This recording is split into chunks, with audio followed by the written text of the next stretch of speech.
On May 29th at 8 p.m., join us for the paranormal investigation of Olympia Books in Dowagiac, Michigan.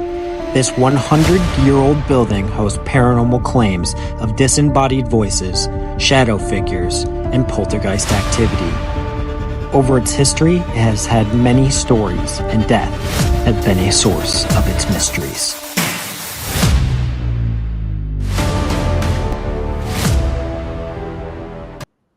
Spend some time with the dead.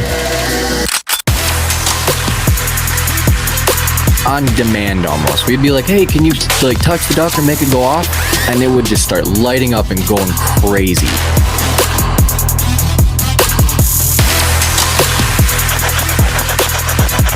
Why should we be afraid of you?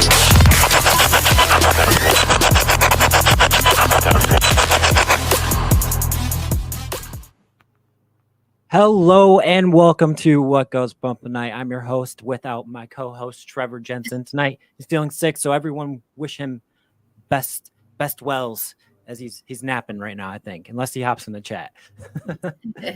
But tonight, of course, we are joined by Tina and Marcus of Journey into the Haunted. Ow, ow, ow. Hello, welcome.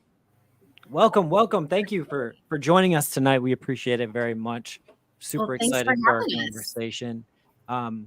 So I guess we like to start off pretty simple on this show. We like to get to know our guests a little bit, let our guests, the chat as well, get to know you a little bit. So Tina and Marcus, tell us, where are you from? We are in South Sioux City, Nebraska. So we are northeast Nebraska. We are right where South Dakota, Iowa, and Nebraska meet. Marcus actually drives through 3 states to get to work every morning within just a few minutes of each other. So that's about the coolest thing we can say about living here. There's not a whole lot that's too exciting in our area, but that's where we're at. That's awesome. Nebraska, so you got Nebraska, South Dakota, North Dakota, all right there. So where do you go? Where do you end up in work, Marcus? So I work in South Dakota. South Dakota. Okay. Yep. Okay. Yeah. Tina works in Iowa. We live in Nebraska. And to make it even, that's wild to me. Yeah. To make it more confusing, it's we live in South Sioux City, Nebraska. Then there's Sioux City, Iowa, and then there's North Sioux City, South Dakota. So yeah, three variants of Sioux City, 3 different states, Tri-cities. Yep. Okay. Now, what got you too interested in the paranormal? Well, I've been in it. I think it's just been 6 or 7 years. Just this last weekend.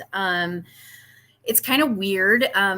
I never really had experiences as a kid. I was always the person afraid of the dark, did not like scary movies, did not like anything scary. I'm probably the last person you'd ever expect to be involved in something like this.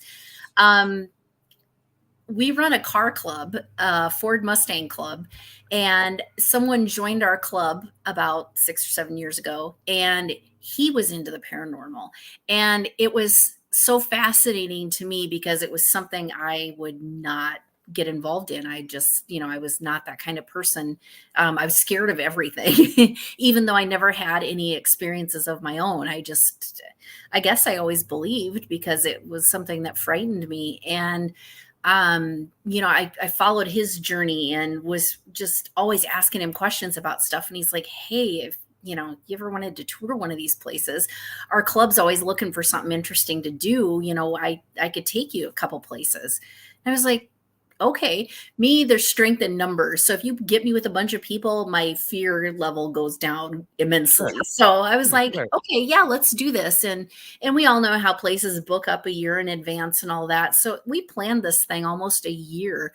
And he took us to Malvern Manor in Malvern, Iowa. It's about an hour, 45 minutes from us. And then the Villisca Axe Murder House is like another 30 minutes from there.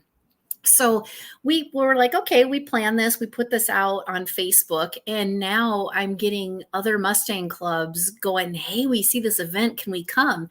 And so I'm kind of chatting back and forth with him going, well, how big are these places? I got these people reaching out. And by the time all was said and done that day, we pulled into our meetup spot and we had 68 Ford Mustangs, if you can picture this, in a parking lot at a truck stop.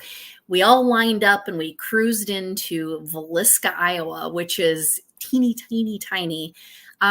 We had probably half the town population. Yeah, we filled Villisca, yeah. So we had all these cool cars lined up on both sides of the street surrounding the Axe Murder House. And I think we counted over 125 people toured the Axe Murder House. And then we all hopped in our cars, drove over to Malvern. I had emailed the city and just said, hey, I want you to know we're coming in. They had actually put up cones down Main Street with signs on it and had reserved parking for the Mustang Club. Went in, we toured Malvern Manor, and then I decided at the last minute that I was going to stay that night with the team and investigate. I had my car. If I wanted to leave and got scared, I could. And it was crazy. It was like, you go on your first investigation, you really don't think much is going to happen. That night was wild. And beside the activity happening, the people that I met are really what did it for me. Everybody was so kind and so excited to share their knowledge and teach me about the equipment and everything. And my friend Robert told me, you're either going to get bit by the bug or you're never going to want to do this again. I figured I'd go once, leave in the middle of the night and hate it, and that'd be it. And well, here I am all these years later. So that's kind of how I got into it. And then Mark just kind of got drug into it. Do you want to talk a little bit, Mark? Not really.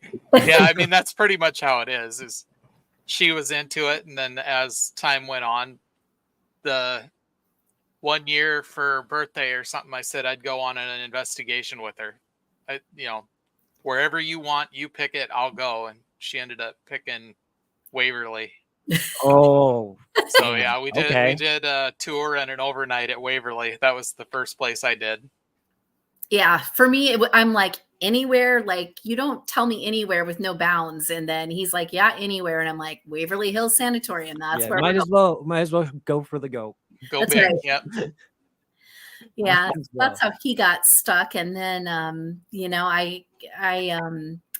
he's kind of a jack of all trades. Like there's really nothing that Mark can't eventually figure out. So, I wanted a paranormal music box, and those come with some pretty big price tags. So I was like, can you figure one of these things out for me? And so that's kind of how he got drug into building some of the equipment that we've got too.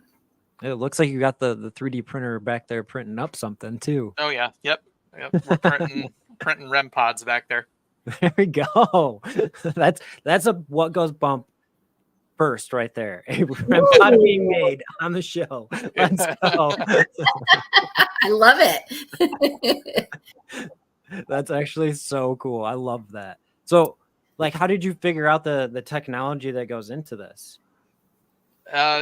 It started as a kind of trial and error thing. There was a YouTube video I saw somebody had posted where they had used like the sound card out of those cards where you open them and they play music and stuff. Like a greeting card? Greeting card. Excuse me. And it had used that, and they had added sound to it, and they added basically what it was is when they opened the thing, there was a light sensor, or it had it turned on a light from a sensor, and the light is what made the card go off. So that was the first one we ever did.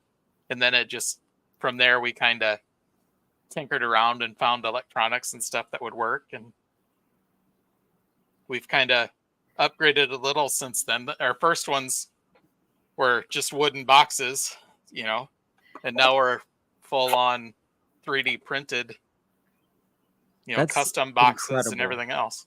That's incredible. I love that. I love how he uses we too, because I'm like, ooh, there's pink. Let's build something pink, and the we is, it's all Mark.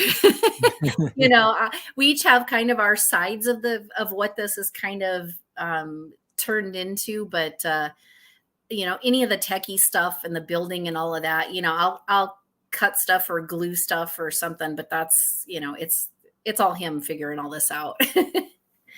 Yeah, and if you guys are interested in their products, I do have their Etsy link down below in the description, so feel free to click on that and check out their goods. Yeah, for sure. So what were your so you're both fairly new to the paranormal world, I guess. And what was your first experiences like? Did you see something, or was it just something that happened with the evidence that was presented that led you to believe more based off of history and what is being told about the history of the location? Or Well, for me, my night at Malvern Manor, we had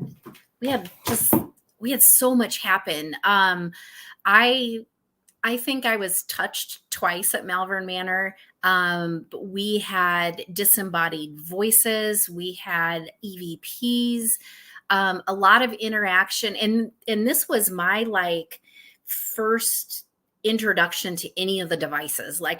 So when REM pods were going off in answer, seemingly answer to questions and stuff, I was just wowed by everything that night. What else? They had a geoport that night. That was incredible. I mean, these guys had the coolest stuff, and they had everything. They had the I mean, just you name it, they had that equipment there, and we just had hits on just everything.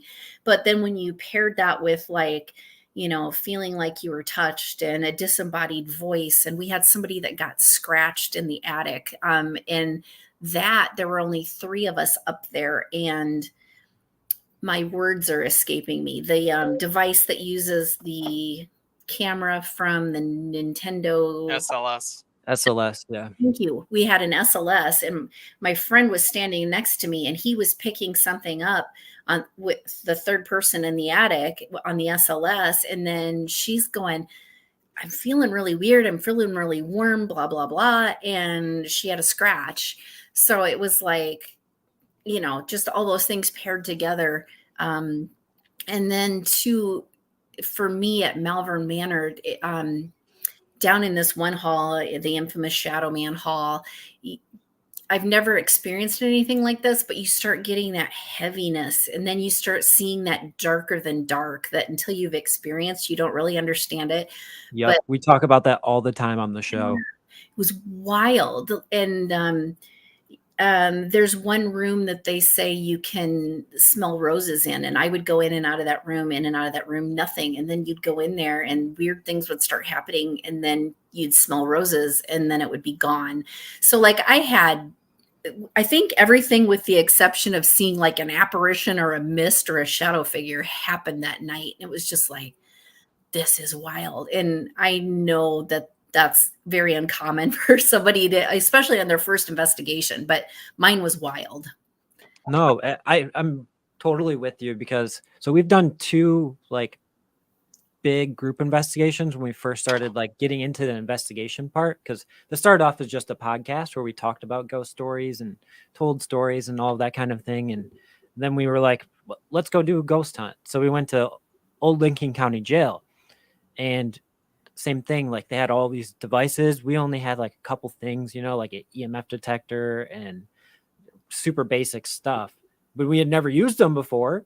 This is going to be the debut of all this stuff, and we got to use all these new age devices, and we were like, oh my gosh, this is so crazy. And I feel just how you felt that night. Exactly, I feel is how we were, just taking it all in, wow, this is totally mind-opening, changes everything that I thought about ghosts. Yeah, it was nuts. And at that point, I am still this person that I am scared of literally everything. So I am sitting up against the wall. I'm finding every corner I can to sit in because I feel safer in the corner. And I'm just sitting there with my arms crossed. I'm not talking to anything. I'm not asking questions. I'm not doing anything because I don't want anything to interact with me because I'm just completely scared to death to be in this location, you know. But I was a fly on the wall. I was just looking at everything, taking everything in. And again, everybody that was there was just, they were so kind to me and explaining everything. And they totally respected that this freaked me out to no end. And they just let me tag along with them and just have this experience. And it was crazy. It was Yeah, crazy. that's one of the best things about the paranormal world is the community itself. Everyone's there for the same reason. Some people are trying to find proof. Some people are trying to disprove the people who are trying to find proof. And like it's all in the name of the game. Don't get me wrong. Nobody's hating on anyone for anything anyone thinks is paranormal or not. It's all subjective. Nobody knows. Nobody knows the truth. Nobody knows what is real paranormal evidence and what isn't. But we can all draw our own conclusions from what we're seeing, what we're hearing, and what we're taking in with all of our senses to is there something else here with us? Well, this event made me feel a way that I haven't felt before. Like that's not natural. It's kind of supernatural, Yeah. And Mark, I'll let you talk about Waverly, and I'm going to go find a power cable. Yeah. So what was your first experience of the paranormal Waverly like? First thing we did at Waverly is we did a tour, right? So it was like a, I don't know, hour and a half guided tour through the place, right? Before our overnight, right? Mm-hmm. And they just kind of walked through and, this is the chute, this is the morgue, most things happen on the 5th floor or the 4th floor, So come time for our investigation, it's just me and Tina in the building. And we were on the 2nd floor. She just sat down outside the nurse's station there on the 2nd floor. And I took my camera and I wandered off. And I'm kind of walking in that back hallway down on the other end of the building. And I see like this flash of light out of the corner of my eye. And I kind of stop and I back up and I look in the room. And the room has the windows are black. There's no light coming in there. So I turned and walked in. And I'm standing there and I kind of like, whatever, that was weird. And I go to turn and leave. And I have one of those SLR cameras or DSL cameras that has the lens, the interchangeable lens. Okay, Excuse me. And it's got a cap on it. It's got a UV filter that screws into the end. That filter fell off of that camera. It's the only time it has ever happened. Really? Picked it up off the ground. The hell, it screwed it back on. Walked out of that room, and as I was walking out, I noticed there's an X kind of on the wall right there. It's like, well, that was weird. So I go back and I tell Tina what happened. She's like, well, that's weird. So then I wander off again by myself, same floor, clear on the other end of the building, and I hear this voice say, hello. I am the only one there. And you know that. By myself. I know I'm by myself. Hello? I'm like, okay, so this is how it's going to be tonight. So, and then go back, tell Tina, and then all night long, we'd catch things here and there, but every time we walked by that room that had the X by it, something would happen. Every time. And you'd be walking up and down a hall, you don't know what floor you're on. And then all of a sudden you're like, what the heck was that? And you go look. It's like, oh, well, there's the X. This is on the 2nd floor again. And it was weird. It was like it kept drawing us back there or something. It was really weird. But when they turned us loose, it was part of a public overnight, which I know a lot of people frown on those public overnights, but it was also that place is so big that it's huge. And it was also during kind of COVID, the end of COVID. So I don't know if they were running on reduced numbers or not, but we were like alone the whole night during that. I think we saw somebody once and that was it. Yeah. But I'm like, within minutes, he's having experiences and I'm just going, yes, thank you, Waverly. Cause I drug him out on his first thing, but we were having experiences down in the body chute. He was hearing stuff down there. So it was a really cool investigation. And yeah, he was a trooper. He did really well. And then over time now he's started to kind of come out and do some more stuff with me. And especially now since we've kind of started the business and um, are meeting people through that. Just was it just last weekend we were in Texas? There's been so much going on. I cannot keep track of time and place. But yeah, just last weekend we went down to Mineral Wells, Texas, to the Haunted Hill House, and we were with a group of friends that I met through my Etsy store. Somebody just had come on. They'd purchased some stuff from us, and they're like, "Hey, we're going to be." They were in St. Joe, Missouri, and they invited me down, and I was like, okay. So I went, and we had so much fun. And since then, we've done a couple different weekends together. And one of the girls was just saying, gosh, I can't believe we just met in November.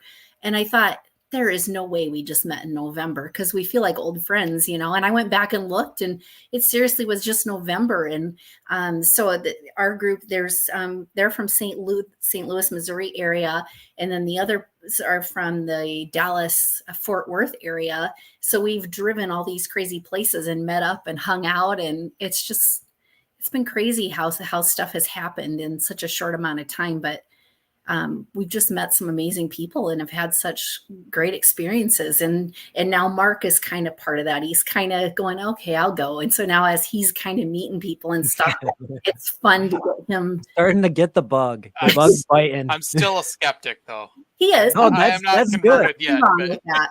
That's good. It's always good. I say the best paranormal investigators are always ones that remain skeptical first and let the evidence speak for itself. That's what we like to say. Is sometimes literally. yeah, sometimes literally. Because like for one, like yeah, I want to be a skeptic, right? But I also want to have paranormal experiences. So it's like this constant battle within myself. Is do I accept it as that was something ghostly, or do I find 10,000 ways to say it's not? Right. Mhm. So it's that inner battle that we have to struggle with. Absolutely. What would you say your favorite device is to use while you're on an investigation? You kind of start out and you like to have all of this stuff. And then as you get going, you realize you don't really need all of this stuff. All of the stuff is fun. I love the devices. I hate lugging stuff around. And I have gotten to be just really kind of low maintenance, I guess, when it comes to taking stuff. And I just like to sit and see what I feel. So I kind of like to just be alone by myself sometimes. And then I just like a device like a REM pod, or even just a music box, or something that you can use to get like yes, no responses. I think is pretty cool.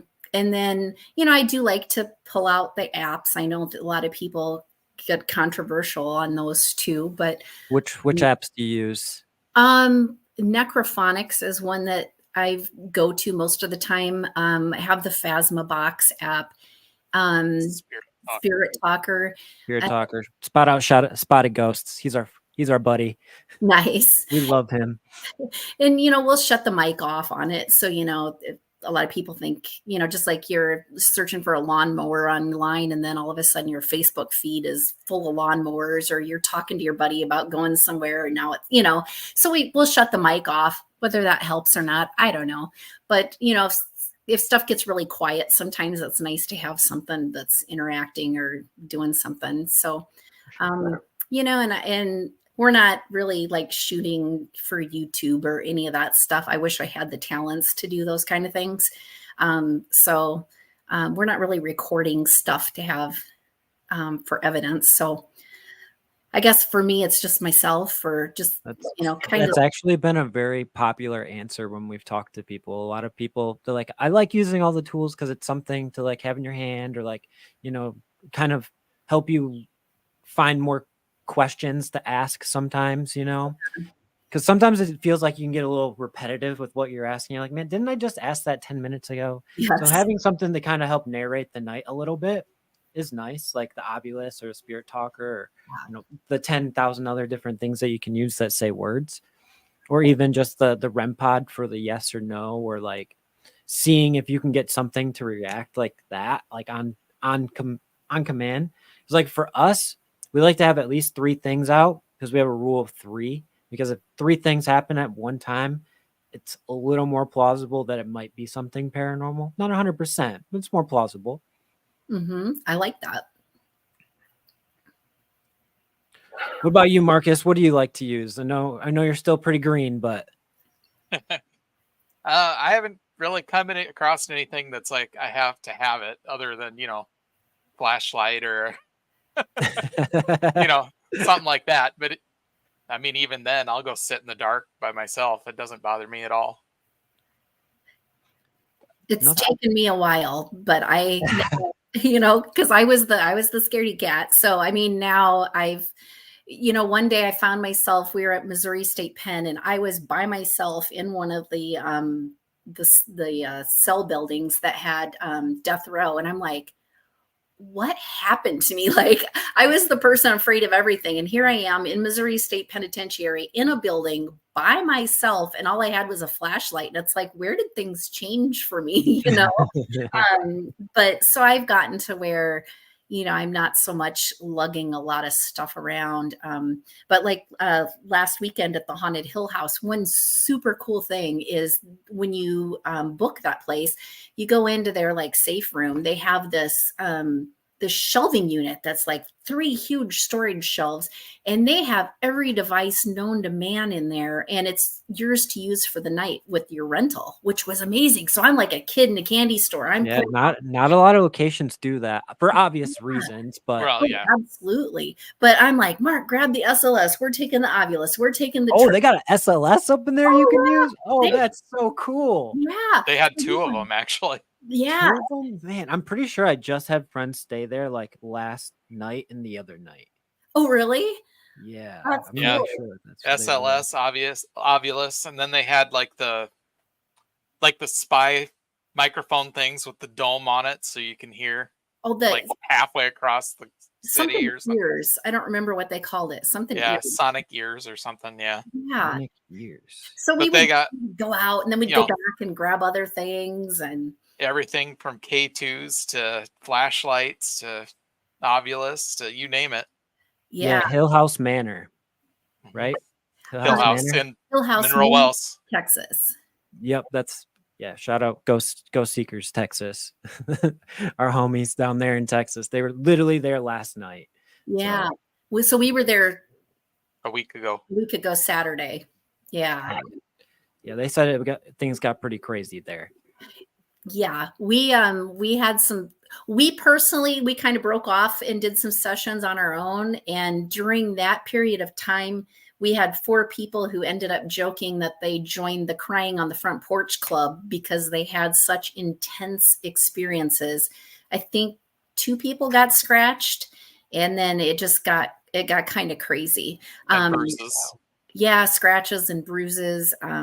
That's wild. See, we have yet to have anything like dark or anything like really approach us, but we also haven't been to a place that has had like that type of like stigma behind it, I guess. Yeah. So I actually do have a really like some people will call it crazy, but I think it's actually pretty solid theory on what scratches potentially could be, because I don't believe that they're always something negative. I feel like we have that like kind of thought that if you scratch someone, it's negative. But I think just like how, like if you were to, because we base everything on electric energy, right? In the paranormal field, if you were to say, take a battery, put a wire around it so that there's an electric flow going through it and touch your skin and burn yourself with it, it's going to leave like a scratch mark. So what if it's just a ghost, touching you? So what if it's a kid like trying to reach for your shirt, and they put too much energy because they're a child. They don't know how to control the energy that they're putting out, and they scratch you. Well, I wouldn't say a little kid's trying to hurt you. You know what I mean? So what if maybe it's just a spirit. They're trying to, you're saying, touch me or whatever. You show me how you can use your energy, and they use too much, and then they physically hurt you. Well, most people are probably going to say, oh my gosh, a demon scratched you. Well, you don't know that necessarily. Yeah, that's really interesting. And I was at an event a couple weekends ago too, where people were kind of talking about the same thing.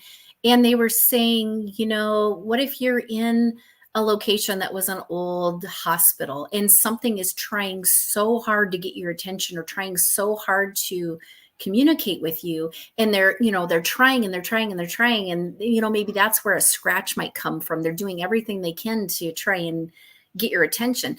Is that an evil experience? No, that's just them trying really hard to get your attention. So like you said, people automatically tend to think that a scratch is a bad thing, and not necessarily. So there's a lot of ways to think about it. Yeah, it's just a little theory I've kind of thought of over the years. I'm just like, because there was a time on YouTube where every paranormal investigator was getting scratched, and I was like, but really nothing else negative happened in your entire show. So why did all of a sudden this 2-second thing become negative? When nothing else negative happened the entire show, it just flipped the script for you perfectly to put it all negative. But you didn't investigate on the scratch more, like try to figure out why. And like, yeah. Hill House was kind of odd too, though, because like most of the night, like up until about 1:30, it was kind of light and I don't want to say playful, but it was not as dark as most people have experienced there. And the person that we were with had said, I've never seen this place like this. It's usually, the darker stuff. But come 2:30, it like flipped. Like 2:00 on is when everybody, we had one person go out of the house because they heard a growl or something, and one person was doing Estes method, and it got really, really personal and deep, and they had to go step outside. I mean, there were literally 4 people that had to leave the house between 2 and 4 o'clock just because of the way the energy changed in that house. That's wild. Wow, just a total 180. It was wild. And earlier that night, there's a room they call the scratcher room. So of course you think that that's going to be a bad place to go. We were in there for, I think, we took a break, but it was probably 2 to 2.5 hours. And they had just a deck of cards and a roulette wheel in there. And it was really, we had fun. It was probably one of the most fun things I've had happen during an investigation. We had a combination of a REM pod and a tripwire in there. And we were communicating with someone who was picking the numbers that we were going to bet on. And they would bet, and then we'd get it wrong. And then the REM pod, just like almost on cue, would just go wild. Like it was almost like it was just laughing at us. Like, haha, you picked the numbers I told you and you lost again. They had this little shelf back behind me, and it had, how people will take in beer or bottles of alcohol or something sometimes. And I just grabbed a beer and I'm like, hey, if you can get this right, you can keep this beer. And it picked the right number on the roulette wheel. So out of 36, it's a 1 in 36 chance, but it got it right. It wanted that beer. So that was interesting. And then after the beer was won and off the table, then it went right back to picking all the wrong numbers and laughing at us. So we had the second session we did in that room. Somebody was actually in the Estes. They had no idea what was going on. And it was like we were having a conversation with somebody. They're probably just in their head go, why am I keep saying all these numbers? Yeah. And they did too. They said a couple numbers, and then they it would spin and it would be wrong, and they would say haha or laughing or something. I mean, it was funny. It was it would use some colorful language. Yeah. Yes, colorful language. Perfect way to put it. It would use some very colorful language, and we would just crack up laughing because it just fit into everything so perfect. Like this thing was just getting, in a card game, it was getting frustrated and stuff. And then after we brought her out of Estes and we're explaining to her what happened, she's just like, it makes perfect sense. And we just laughed and laughed and laughed. And we just had a good time. Yeah. 100%. I love the Estes method. It's one of my favorites because it puts you almost in like this weird state of mind where you're just relying on what you're hearing, and you don't know what's going on around you, and you don't know why you're saying these words. And it's funny to see how some people are under it. Jenna, Trevor's wife, screams whatever she hears. We're like, we can hear you. You're the only one that we're expecting to talk. And then there's other people that like sometimes they're under that. They never get anything. They never hear a word at all. Like, and then sometimes there'll be 10 people in the room. Everybody but one person will actually get words. Yeah. It is crazy. Like they pick people. Sometimes I feel like they pick people that they want to communicate through. And I always find that super interesting. Yeah, absolutely. So what's next on the table for y'all, investigation wise? Beatty, isn't it? Yeah, we're hosting an event at Beatty Mansion in St. Joe, Missouri. That's in July. And then, oh gosh, I'm telling you, I just can't keep track of stuff. We're doing McIntyre Villa. We're helping out with an event at McIntyre Villa in Atchison, Kansas in June with Mid 10 Paranormal and Ghost Girl Paranormal. So that's going to be kind of fun. It's a Friday night, Saturday night deal. So that's one of my favorite places to go is McIntyre Villa. And it's also in the same town as the Sally House. Okay. Yeah, quite infamous. So one thing they do over there that's kind of cool, you can go online to Atchison and you can book out the Sally House during the day by the hour.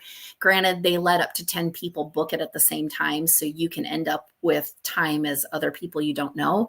But it's like $20, and it's a good way just to get in there and like see the location, because sometimes it's hard to book it out at night. Especially weekends. It's so hard. Like, oh my gosh, there was a point where we were trying to book some events at a certain time of the year, and every place we wanted to go to was booked till like after Halloween. And we're like, dude, how are we even going to find any locations to do this summer? These are all booked. Like, how do they people? Damn you, YouTubers. Yeah, exactly. It's crazy. So yeah, that's what we've got going. And then we're working on a big trip for September that we're excited about, hoping all of that works out. And then we've got Haunting Angels in December. Yeah, I'm going out to Ohio with Haunting Angels in December. So hopefully the Nebraska weather is behaving for that. I'm super excited about that. And then we're even looking into 2025 already. We're working on some plans for a trip in June with a bunch of people we're going to collab with. So we're hosting Malvern in October for Halloween. Yeah, I'm doing a Halloween event at Malvern. I know there's more. I just can't think of everything. Oh yeah, Creepy Confidential. She's in Ohio. Any sneak peek on where you're going to in Ohio? In my brain, I can't remember. I know it's good places. I know it's good, and I know I'm excited about it. And Haunting Angels is on, so they're going to quiz you. This is bad. I had to do a spreadsheet on my phone. We are going to Madison Seminary and Fairfield County Infirmary. So, yeah. Those are two absolute heaters. Yeah. I'm excited. Absolutely. Absolutely. Two great places. I haven't been there yet myself, but obviously I've watched countless videos on both locations and had many friends go to them with nothing but crazy stories. So you're going to have two fantastic nights there for sure. Yeah. I'm very much looking forward to it. Yeah, they're both on my bucket list, 100%, no doubt about it. Actually, every place that you've mentioned is on my bucket list. You haven't missed one yet. Yeah, and like speaking of bucket list, like the stuff we are in the works to do next year is going to knock a bunch off of mine too. Gosh, I don't think I have that noted down, but we're looking at Trans Allegheny, which is a big one. We're also looking at Hinsdale House for the September. Oh gosh, I should have written stuff down because I have a couple that I recommend for you because I love yeah, them. Asher Walton House in Atlanta, Indiana. There's also a Rhodes Hotel in the same town. They're like a block from each other. And by a block, I mean like 25 footsteps. okay, nice. Two absolutely amazing places. The people who run the Asher Walton House are the nicest people you'll ever meet. They're so nice. Like they stopped by, asked us if they wanted to get us food. We're like, no, we actually just ordered pizza. Like we're okay. And like he brought us these light up balloons, and they're just absolutely great people. And then I would definitely recommend Old Lincoln County Jail in Licking, Ohio. I Another heard absolute that too. awesome spot. Yeah, I definitely need to check out. There's so many cool places in Indiana that That little section of the US, let's see, Indiana, Ohio, Kentucky, like that little section is just Illinois, even. I'll throw that Illinois in there. Those states are just a hotbed for yeah. paranormal activity. Might as well even throw West Virginia in there too. Just all of it. There's so many places in that area of the country. Like I think there's some West Virginia stuff on our list too. I can't think of it, but I know where one place we're planning to hopefully stop is that haunted amusement park out there because I'm a photographer and love to do that kind of stuff. So I'll just go crazy there, just taking pictures, even if nothing paranormal happens. That would be fun. So yeah.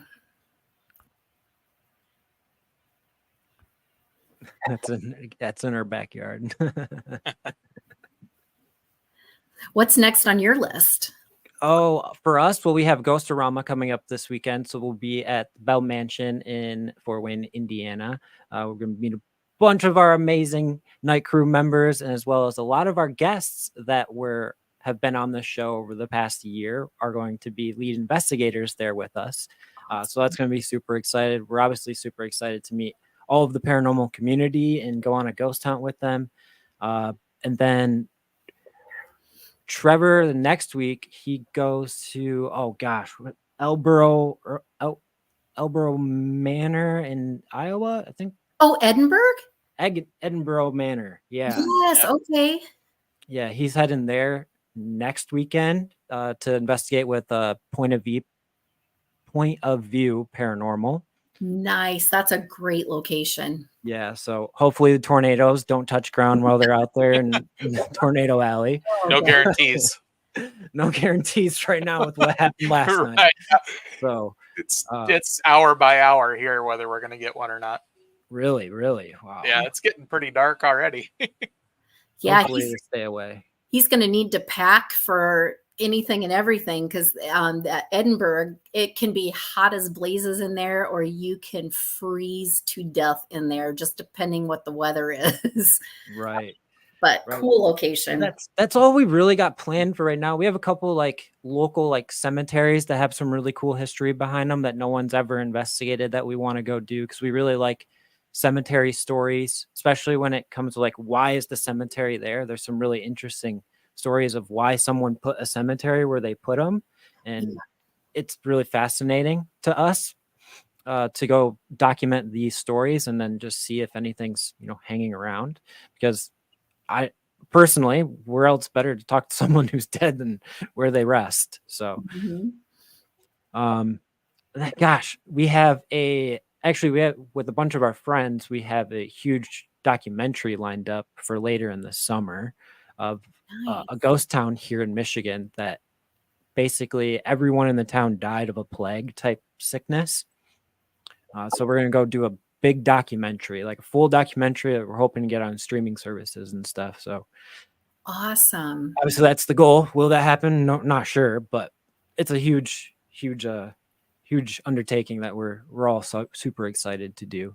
But other than that, man, we're pretty much just playing the summer by year at this point. See what we can come up with, see what opens up for us and what opportunities come. Sometimes all it is just a friend going, hey, you want to come on this investigation with us? We know you don't have anything booked, but we got room for you. So Yep. Yeah, that's what I think how most of all of our stuff is, except for our event for the rest of the year, is just kind of, people reaching out and it's like, yeah, absolutely. And then, you just become friends with people and you get to start collaborating and stuff. And that's just been the most fun of this whole entire thing for me.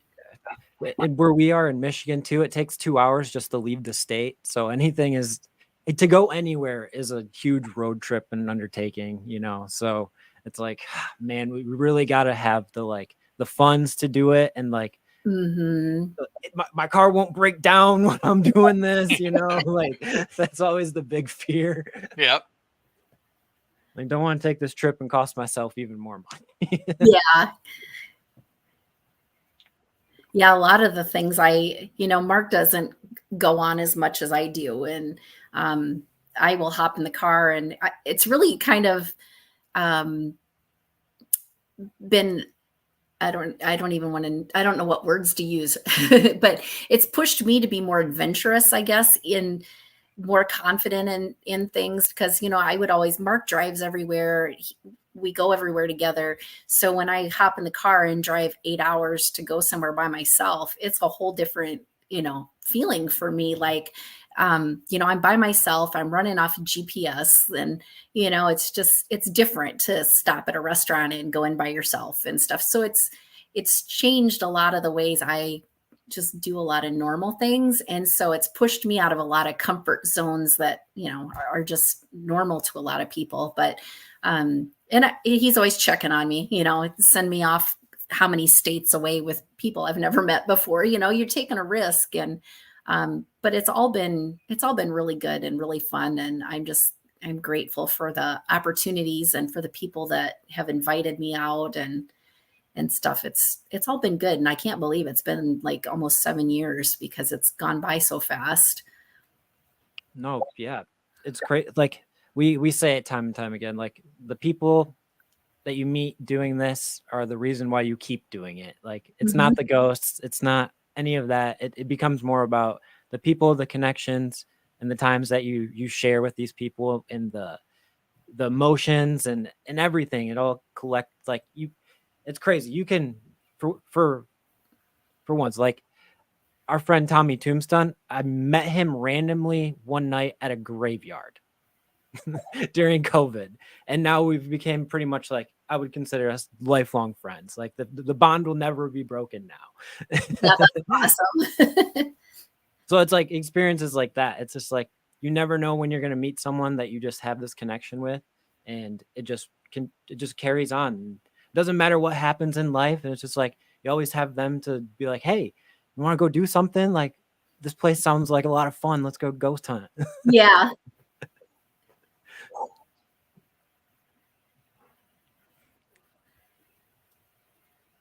So at this point in the show, we like to always ask this dire question. What is your top dream location? So like, say you could go to somewhere for a week with all of the equipment you could ever have. What would that one location be? I know it's a hard one. That is a hard one. I'm not familiar with a lot of stuff overseas. So if I had the chance, I would probably pick somewhere in England because that's just a dream for me to go over there. But just off the top of my head, right now, kind of my bucket list place is, I suppose, Trans-Allegheny, which is definitely on the radar in the very near future. So if that happens, I'll have to come up with somewhere else. But I've been fortunate in our travels over the last couple of years. The places that I've wanted to get to, we've marked off quite a few that we've gotten to go to. So it's been pretty awesome. Trans-Allegheny's up there for me too. What about you, Marcus? I know you're. I did might for not know a lot sure. of It would locations, for but- sure be like Scotland or Transylvania or something. That'd be cool. The castles for Yeah. sure. Yeah. I'm with you there. Well, yeah. I'm with you there. So my family's from Scotland. I have a little bit of a Scottish heritage, and one of my distant relatives, like forever ago, his castle is still standing. So I like one day I want to go there to visit it. Not necessarily. I might ghost hunt when I'm there because why not? But like just to see it, you know what I mean? Wouldn't that be amazing? Wow. So Yeah. I feel you on that. Plus, Scotland's just absolutely beautiful. We actually have a friend that lives there now, so he said we can come stay with him. We just got to get there. So it may happen sooner or later. You Yeah, never but know. Trans-Allegheny is like one of those places. It's like you really want to go there, but it's also when you get there, you know you're gonna just feel sad. Yeah. It's like you just know that like you're so excited to get there, and I just feel like as soon as you walk through the door, like, man, I forget. So much terrible things happened in here, and then you get the tour, and you're probably crying at the end of it. It was kind of like that at Waverly, you know. I mean, Waverly was a place people ended up, and the chances, you know, they pretty much weren't leaving unless they were, you know, picked up by the corner kind of situations. So, I mean, there's just, Right. oh, just the stories and stuff there are just horrible. But yeah, when you get there, you're like, yes, you know, it just, it's a weird feeling. It's a very weird feeling. Really is, and it makes you like, gosh, like the connection that you make with spirits too, like especially in places like that, you just don't know what's going to happen and what kind of emotions you might even feel while you're there. And it's like, because a lot of those spirits, like they're used to the interaction with people, right? So they're more intelligent and more privy to be able to make you feel things in different ways potentially. And like, will you feel the sadness that they felt? Will you feel like the angst? Will you feel like what will you feel? And Mhm. it's like those kind of experiences are what like have been driving me lately because I want to have more, like I've been calling them S tier experiences to where like I'm feeling something more emotionally, whether it's me being aggressive or being sad. Like I want to feel either this or that. You know what I mean? Like I want to just feel normal me asking questions, trying to make something happen. I want to feel it. Yeah, I personally don't have any of that.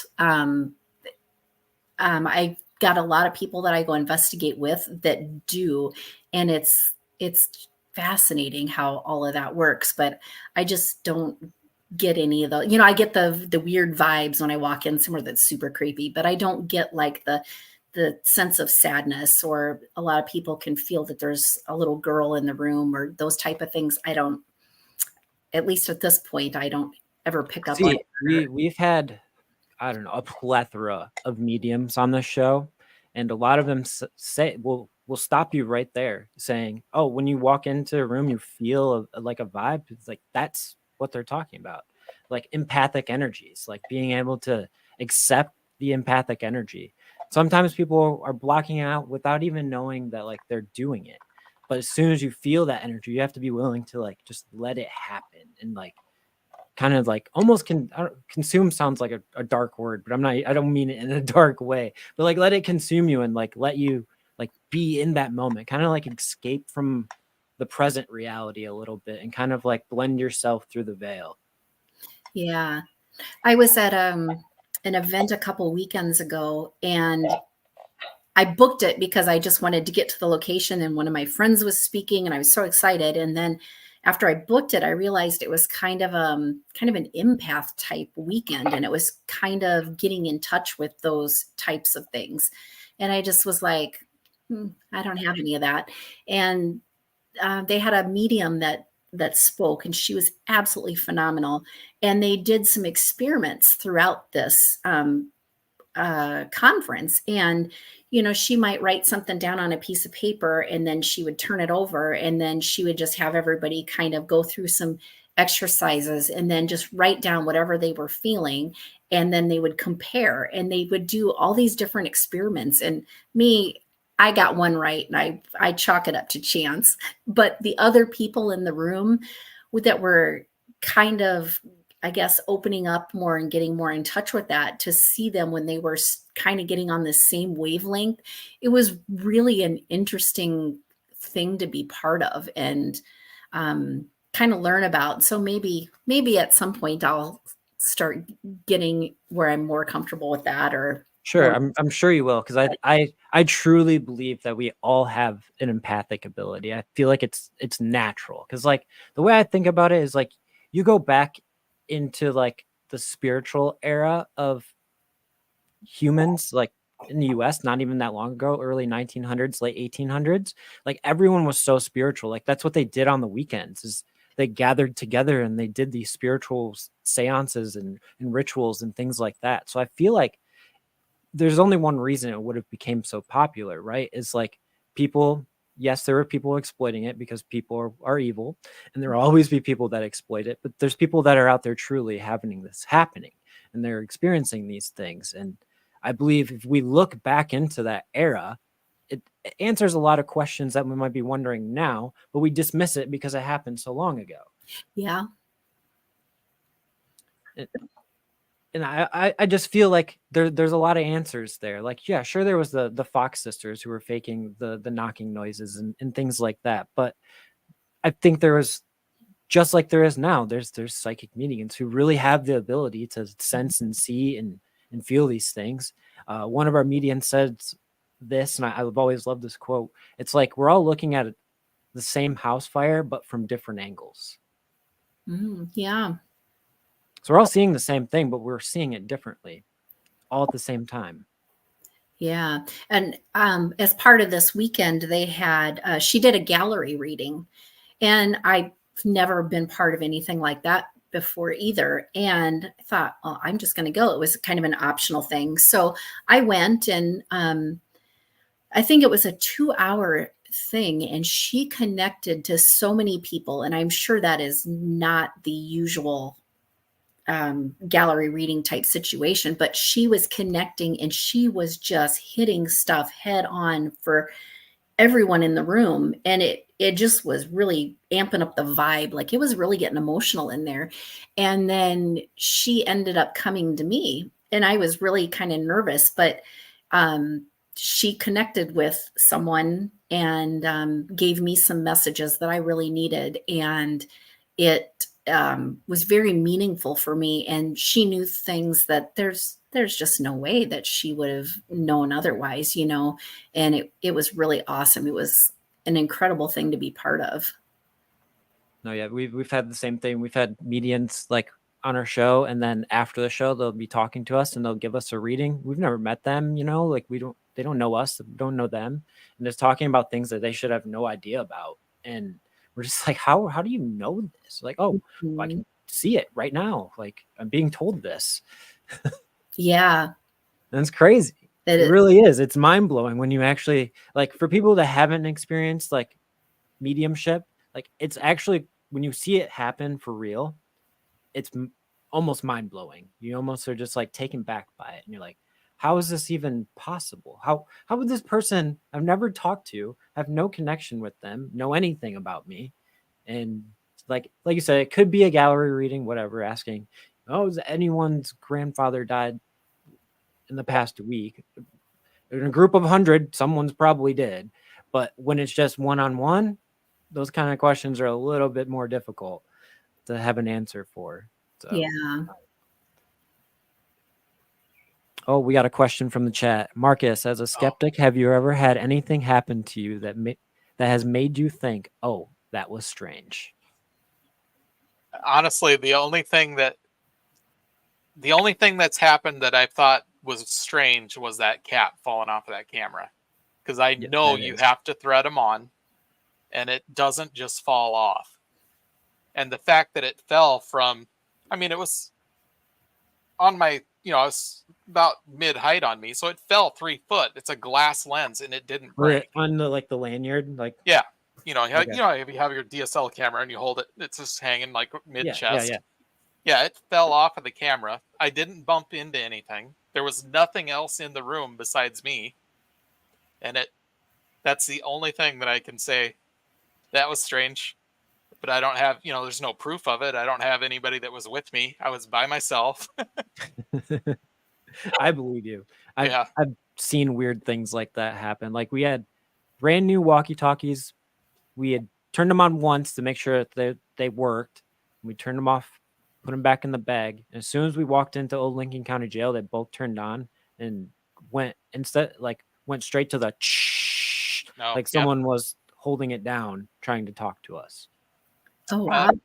The other strange thing we had was that for our, we had our So for they've got the theater on the top floor, and it's got two entrances. There's a hallway and then two entrances, right? And they got the stage right, and there's like a classroom section to the left.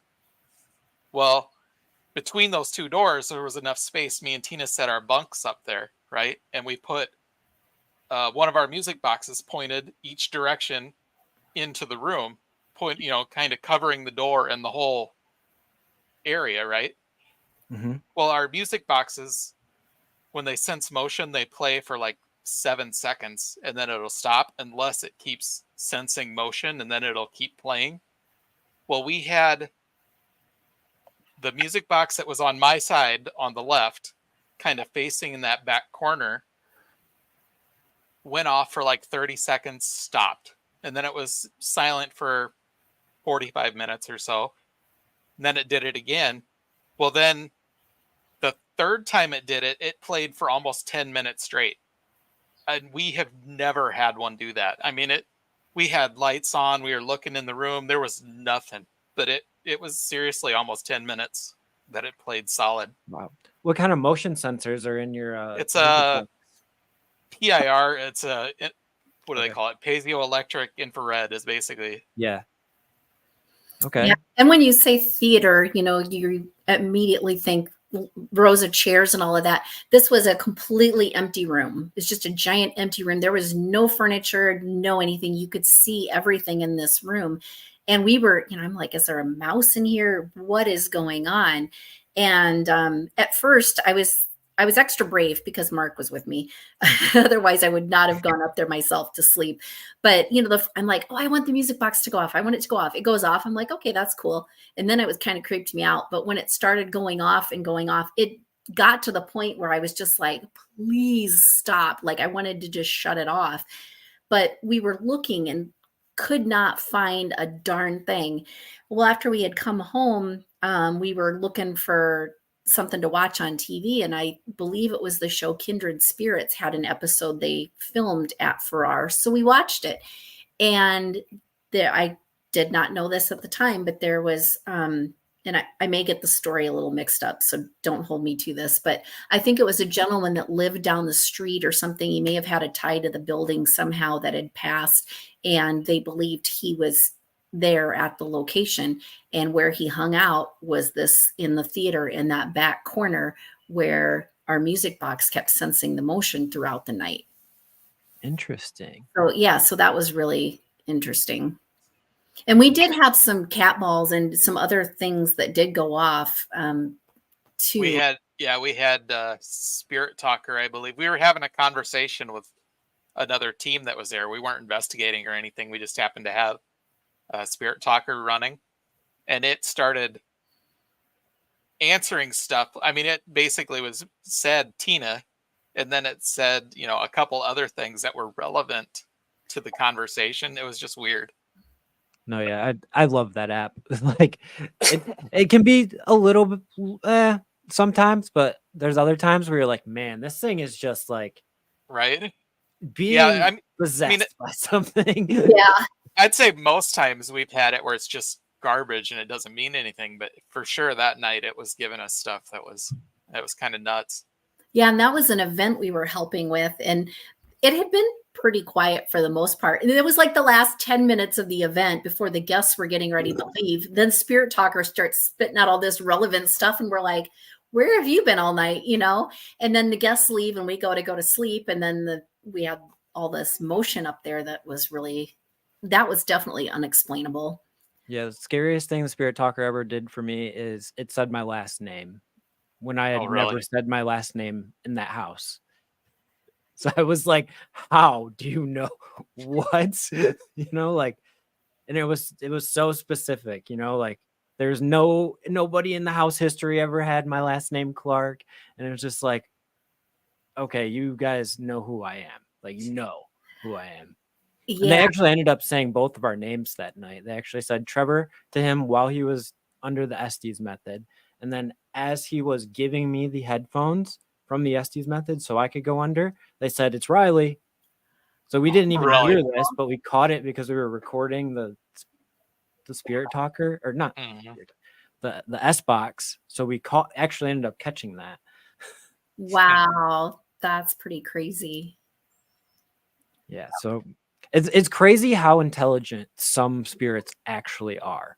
Like we Mhm. found this at the Asher Walton house. They weren't using our devices to talk to us. They were using them to talk to each other. Uh-huh. We have that at Malvern Manor. A lot of times you'll start out having a conversation and then you kind of go, well, I think we're now in the middle of them having a conversation with each other. And so then you're just kind of like a fly on the wall trying to figure out what they're saying. What are they Yeah. talking about with each other? Yeah, we didn't even figure that out until we were putting the video together. And I was just like watching everything that was being said. And I'm like, they were never talking to us. They were talking to each other. It was Asher Walton and his wife having a like intimate conversation to each other about how much they loved each other. Aw. So I was just Pretty like, cool. it's crazy. Like sometimes things don't make sense because they're not supposed to make sense to you. They're making sense to themselves. And then other times you do get the things that just completely seem like they're residual. They were supposed to happen at that time, no rhyme or reason or what have you. It's just you were there, it happened then, and you heard it. Yeah, you just happened to be there at the right time. It's great. Have you ever experienced anything like poltergeist, like things moving or a door being slammed or anything like that? Just cat balls, the only thing we've ever had. And Yeah, I can't really think of anything that I would classify as that. No poltergeist yet. no. Probably I've heard a lot of poltergeist stuff happens at a Trans-Allegheny, so might have that happen. Ooh. We've only caught a couple things. We caught a jail cell, or not. We didn't capture. We caught the noise of that happening. A jail cell door being opened at Old Lincoln County Jail, and then we caught a water bottle getting tipped over in the kitchen at Asher Walton House, and at the Asher Walton House, caught a door being shook. Oh, wow. Those are only the poltergeist things. Last weekend at Mineral Wells, the front door opened, but we didn't witness it. Oh, Haunted Hill House. Oh yeah, haunted. Yeah. They heard the door open, but everybody was away from the front door. And then they went down and checked on it and the door was open. And then the owner has cameras throughout the house so that if you think you hear something or something happens, and you can give them a timestamp and they'll go back and pull the footage from the cameras. So he went back and pulled it and they caught that on the security cams in the house of the door opening. So you have experienced something poltergeist. Yes. We didn't see it. We'll count it. Yeah. Let's see. Macy's got another question for you. Tina, is there a venue that you are interested that you would like to go back to?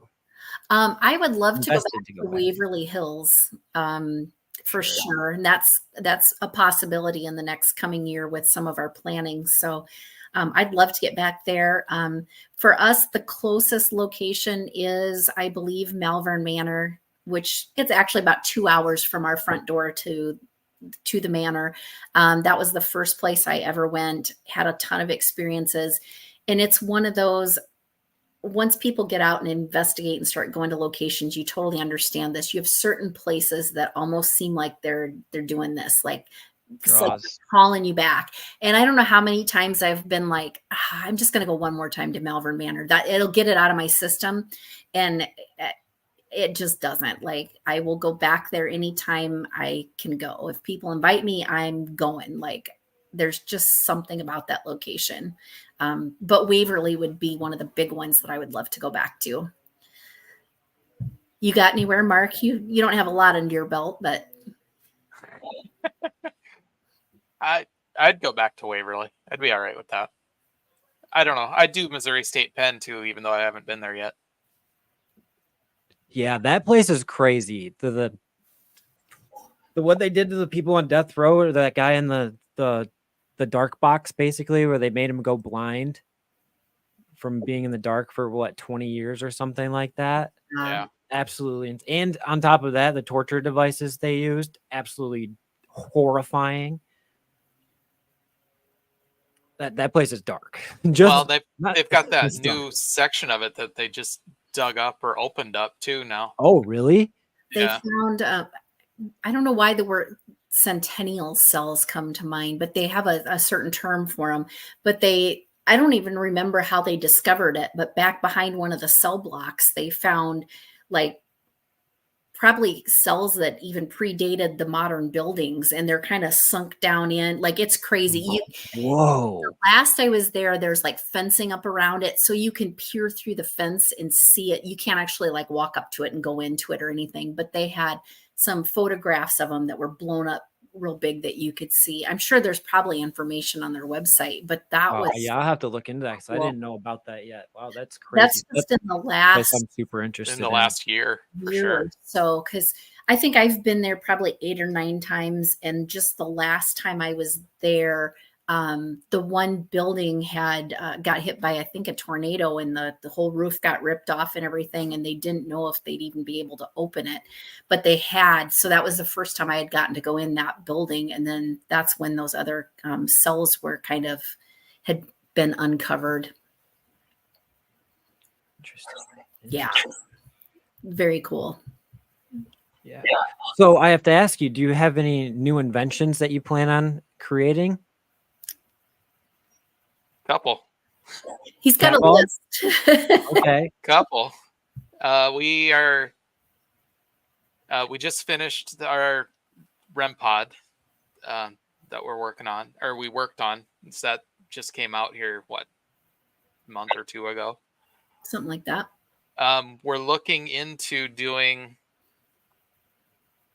I just went blank. Like the dolls, like the Raggedy Ann or whatever dolls that have a REM pod or whatever inside of them. We're looking at that. Okay. We're looking into. Yes, If I can, boxes. yes, no boxes. We're trying to figure out how to do like a tripwire. Oh, that would be so cool. I haven't got to use a tripwire yet. I'm hoping that I get to this weekend. I'm hoping someone has one and brings it along. But I have seen them and they are freaking so cool. Mm-hmm. There's something else that you're asking me about, but I can't remember what it is. I don't remember either, but You just sent it to me today too. I did. Yeah. So we both work full time, and then we run a car club, and then we've got all our own personal stuff going on, and then we're doing this. So Oh, the stand for the pendulums. oh yeah, somebody wanted some pendulum stands. So See, I like some of those classic paranormal tools. Like I've been thinking about getting dowsing rods for a really long time. So I've used them once and I really liked them. It was kind of like this weird sensation almost, like knowing that you can't, like it's not you doing it, like because you're not actually touching the rod at all that's moving, and those are really cool. And I've never used a pendulum, but I've seen them used, and they are even just kind of crazy to like seeing them. They're just sitting completely still, and then next thing you know, they're just freaking going all by themselves. You're like mind blown. Like, where's the inertia coming from? Yeah, the first time I ever saw dowsing rods used, this girl, she used them a lot, so she was very familiar with them. But the responses she was getting, and then she would ask questions that she's like, nobody knows this, and it would answer correct, and like they freaked me out because they were so accurate and they just moved with such intention, and there was no way she was manipulating that I didn't even want to touch them, because again, that was me when I was completely scared of absolutely everything. I thought, these things are wild, and I do use them on occasion now, and it's one thing I love to show people at our events. We get the new people coming just to see what this stuff is all about, and to put some dowsing rods in their hands and kind of explain how they work, and just watch them go, oh my gosh, this is wild. I just love to do that for people just coming into the paranormal. We have another question from Macy Rose. Do do anything to prepare yourself before you go into a venue and when you come back out? I'm probably pretty bad at this. I know a lot of people have different ways to clear or cleanse or, protect themselves. I don't know a lot about crystals. I haven't spent a lot of time to learn about things, but people have told me, oh, you should have these 5 crystals for protection. They're in my gear bag, so I have those with me. But other than that, I really don't. And, I do the thing when I leave, I'll say, you can't follow me home.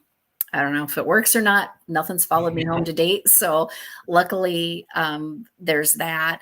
And depending what you mean by prepare, a lot of people don't like to know history. Some people like to know history. For me, it kind of depends on the location. I don't mind knowing history going in. Actually, sometimes I like to actually know more than other people, and it just helps me kind of know what equipment I want to use and how to go about questioning and trying to interact with things if I feel like I kind of know a little bit about the people that were in the location. Yeah, I'm the opposite. I'd rather not know anything. So Nothing. that's an interesting way to go into. We actually made a video, our haunted forest video. I knew all of the history, and Trevor and our buddy Chase didn't know any of the history. And it's crazy. The evidence we ended up capturing throughout the night completely correlated with the actual history. That's awesome. So yeah, and shout out Spot Ghost. He also makes his own music box. He recently just released. So awesome. Spotted Ghost, they're printing REM pods in the background there right now.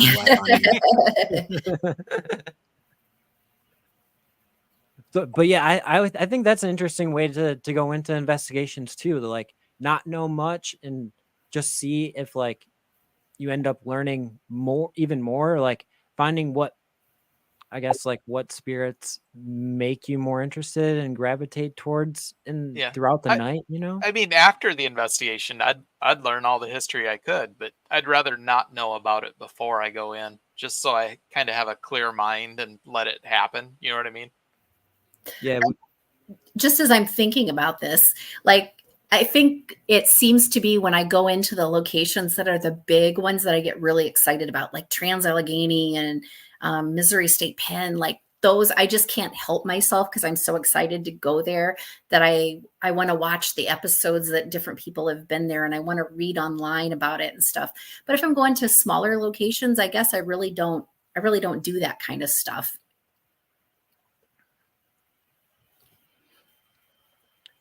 Yeah. So see me, I'm such a history, but I could, no way I couldn't go to a location not knowing about anything, because like it helps me prepare my questions like inside of my mind and like all of that. But maybe I should do an investigation where I don't know anything, and Trevor is the guy who knows everything. And yeah, I have to hold his hand throughout the night. That'd be interesting. Try it. Open yourself up and see what happens. Yeah, it's a good alter perspective. I like it. I'll have to try it. Definitely. I'll do that this summer. I'll make it a personal goal to go into an investigation blind. I like it.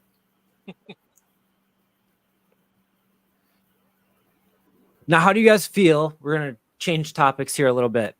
How do you feel about extraterrestrial, like aliens and UFOs? I feel like out there in the North Dakota, South Dakota, and Nebraska, you got a lot of open sky. So when I was a kid, little 6, 7 years old, I was standing in the backyard of my house, and it was dark, and I look up and I see this green light streak over the top of my head and then turn, and it like went over a different direction, and I tried to follow it. That I cannot explain what the hell that was. That's other crazy. Than, and it was fast, and then the next day I was talking to a buddy of mine, and he's like, oh yeah, I saw that too. It went over my house. It's like, okay, so I'm not crazy. I did see something. Yeah. But yeah, that's the only UFO experience I have. Obviously, I believe more in UFO, alien, and which is weird. I don't know why, but I believe that more than I believe in ghosts and paranormal and that side of it. But Sure. But I feel like aliens is almost like it's undeniable at this point. right? I mean, even the Pentagon has released footage of UFOs. Right. It's almost undeniable. There's unredacted files in the black vault, so you can go read and literally read the graphs of alien technology. Like, it's crazy. Yeah. What's actually out there if you go digging for it. Well, I mean, what was it? A year and a half, 2 years ago, the Pentagon released all those videos of the Air Force that were chasing objects that just would like disappear or stop dead, and they were saying like the G forces from a stop like that would kill a normal person. Oh It's yeah, just crazy. 100%. And at the speed that it was moving already, and then it's just like just dead stop. Yeah, crazy. Our bones would probably leave our body. Yeah, right. Be like a cartoon. It's just you'd be able to do it once. That's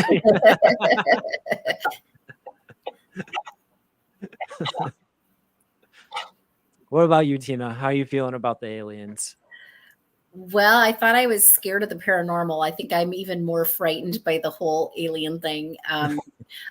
I think I totally believe all of it. And I guess I grew up watching all of those shows where people would get abducted and probed and all of that weird stuff. And that just This is a no probe zone over here.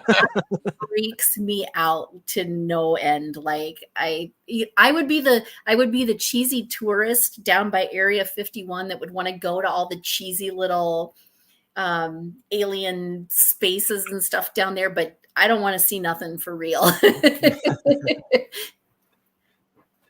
See, I'm with you, Marcus. I had some experiences when I was little. Me and Trevor had an experience together, and I've had other experiences into my adulthood, and I have no doubts that aliens exist. None at all. Like, there's not a doubt in my mind that there's even a chance that we're the only intelligent life form in the entire universe. Yeah. In not just one universe. We don't know how many universes there are. Yeah, so, exactly. Statistically, we can't be the only intelligent. Statistically, it's impossible. Even if it is 0.000000000 forever 0.1, like, right? Still that. That's still something. Mm-hmm. What about like cryptids, like your Bigfoot or Loch Ness Monster, Mothman? How do you feel about those? I'm a little more skeptical on those, I think. Sure. I mean, it's there are parts of the world that people aren't in. I could see something being in like that area, but in rural Colorado where there's big towns everywhere around, what's the chance that there's a Bigfoot that nobody's ever seen? I mean, granted, there are some areas out there that nobody's been in, but we're looking pretty hard for something that we haven't had proof of as of yet. Right. I feel you with that, because a lot of people think about it like they've never even seen a bear.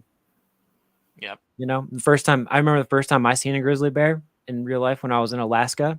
It was like a mind-blowing thing to see a creature that large just walking around.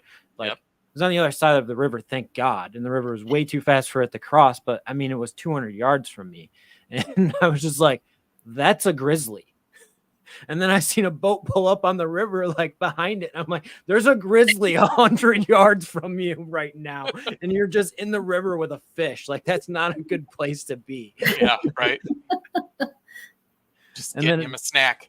Yeah. And then later that day, I seen like 2 cubs come run out and steal a stringer of fish from people. And it's like, even just those type of experience with animals like that are kind of mythical in themselves is like mind blowing. So like if you see some grizzly stand up because he was rubbing his back on a log and then passes a couple trees, you might think you saw something else. Like, what is your brain going to tell you? You know what I mean? Well, especially if it's dark, you're by yourself, you're already freaked out, and then you see something like that. what are you going to read into it? You know what I mean? Right. It's the whole Okay. like trauma response. How's your brain gonna decipher the event? Yep. Well, and kind of like mermaids, they think that manatees now are what people thought of when they thought they were mermaids and all that, Yeah. Look how far that is from the truth. Right. Yeah.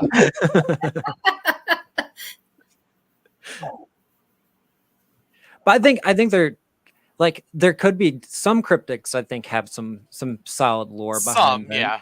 Yeah. Some of them, not all of them. Most definitely. Like Mothman, I think is an alien. I've always thought that. I think Mothman is just an alien, and he shows up when he shows up. Like almost kind of like this like interdimensional travel. Like like we really like this theory called like the paper folding theory. So each layer of the paper that folds over itself is a different dimension, and when things get pierced through, they kind of like interlap through every dimension at once. So that's what you're seeing is that quick lapse over. Because there's also this one paranormal theory that paranormal experiences are just glimpses into another reality. I think this is actually a scene from, oh gosh, I forget. It's a movie. Someone in the chat will remind me. I forget all the time.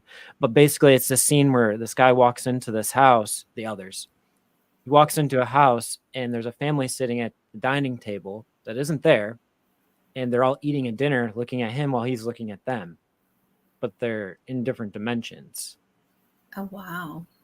So it's kind of like that type of theory. So like people see soldiers in Gettysburg, right? Yeah. Well, what if that soldier he's looking off into the distance where you are? Well, what it's because he's in the middle of that war right now, looking at you and going, what is that? And then boom, he dies because he wasn't focused on the war anymore. That's wild. Dave kind of had a story that was similar. I mean, his theory is similar to that, but his story was more of his mother saw two people in the living room and she didn't know who they were, but they weren't actually there. And then after his mother had died, him and his brother were standing in that spot in the living room or something. And they're like, oh, I understand now why, it's like it was a time thing, like it was folded in time. Mm-hmm. Do you remember that story? No, not at all. Apparently I made it up. Wow. No, yeah, but it was the mother had called him because she saw two strangers in her living room, and when they got there was nobody there. Nobody had ever gotten into the house or anything. And then after she had died, when they were going to go clean the house out, him and his brother had walked into the room, and they were standing in the exact spots where the mother had seen the two strangers. She had dementia, if I remember right. Yeah, something like that. Yeah.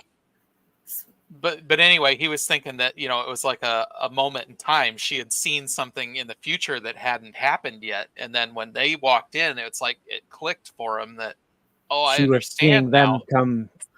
Right. Yeah. Oh, yeah. Wow. That's wild. See, I've told this story so many times, but I think you'll find it interesting based off of that story. So I had a great grandmother. She passed away when I was fairly little, but my entire life that I knew her, she was completely blind. And I ended up seeing her about a week or so after she had passed. And she just kind of appeared to me and kind of like smiled and waved and then just kind of disappeared all at one time. Really? And I had told my dad this story years later, and he had the same experience. And I asked him, I was like, do you think Grandma Glover was just coming to see me for the first time, like to finally see her great grandson? He was like, you know what? I think that's actually what probably happened, because she always, wanted to know what her grandchildren looked like. Yeah. That's amazing. Yeah, that's pretty awesome. Yeah, that's an experience that I'll never forget in my life, because she was 10 feet from me. Like in the house, we had this like half wall, and there was a hallway with a door that was my sister's room, and she was standing in that door.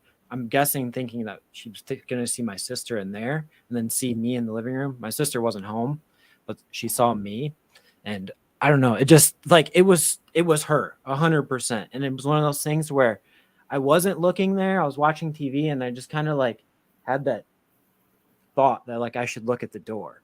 Right. And I did, and she was just there.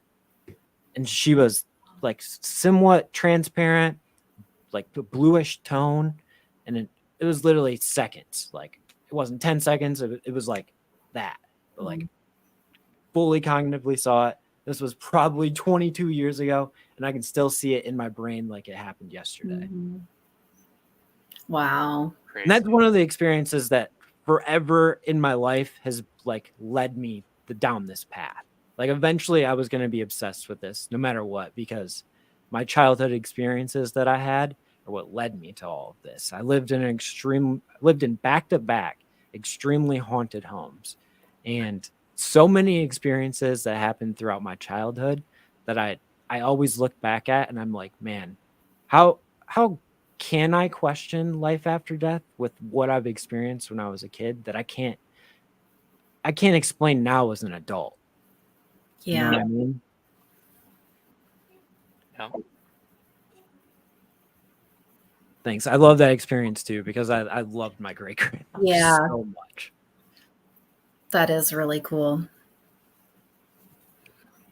When my grandma had passed, he loved lawn angels, the little statues. And it's like after she passed, we were seeing those things everywhere. It was just, we never noticed them before. And then there's a brand new one in the backyard. There's something, it's like, where did that come from? It was just crazy. It's weird how some of that stuff,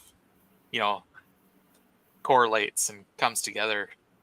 Yeah. You don't really notice it at the time. And, and it just kind of filters in after the fact, just letting you know they're still around. And for me too, like obviously death is such a morbid thing, right? But we all know life has a start and it has an end. It's undoubtedly going to happen for every single person. No one's ever lived forever. And it's like, man, when someone dies, you lose so much time with someone, and you lose the chance to finish the conversations that never ended, or that you wanted one more like goodbye with them. And paranormal experience, it may not be for you to do it with personal loved ones and stuff, but like you don't know when you're out paranormal investigating who's actually coming through. So sometimes these messages might be more personal than what you're thinking they are. Like I don't doubt that we all have attachments, right? Spiritual energies that follow us to either protect us or ward off evil or whatever it may be. Like the people that loved us are going to be there forever. They always will be. So I feel like with paranormal investigating, we need to accept that. We need to lean into it a little more sometimes and connect ourselves. We shouldn't forget the people that passed away ever. We should never forget the people who were born obviously a long time ago, whose stories will never be told. They were never written down. There's no record of these stories. That's why I love cemeteries. There's no one to tell these stories for these people.